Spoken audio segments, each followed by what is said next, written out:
ও computer, তুমি analysis করে বলো এই কোরআনের মতো আরেকটা বই কি পৃথিবীর মানুষের বানানো সম্ভব? আপনারা বলছেন জি না, কিন্তু কম্পিউটার বলেছে ইয়েস, সম্ভব, it's possible, but you need to spend more than 63 octillion years.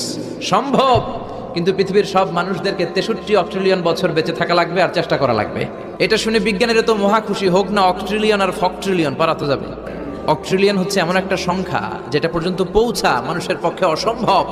সংখ্যাতাত্ত্বিক নিয়ম আমাদেরকে শেখায় যে সংখ্যা শুরু হয় একক দিয়ে, তারপরে দশক, তারপরে শতক, তারপরে সহস্র, তারপরে উজুত, তারপরে লক্ষ, তারপরে নিযুত, তারপরে কোটি, তারপরে মিলিয়ন, বিলিয়ন, ফিলিয়ন, জিলিয়ন, তারপরে হচ্ছে অক্ট্রিলিয়ন।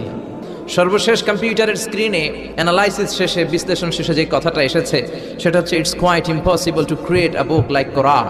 পৃথিবীর মানুষগুলোর 63 অক্ট্রিলিয়ন বছর বেঁচে থাকাও সম্ভব না, কোরআনের মতো আরেকটা বইও বানানো সম্ভব না। চিল্লায় বলেন ঠিক কিনা?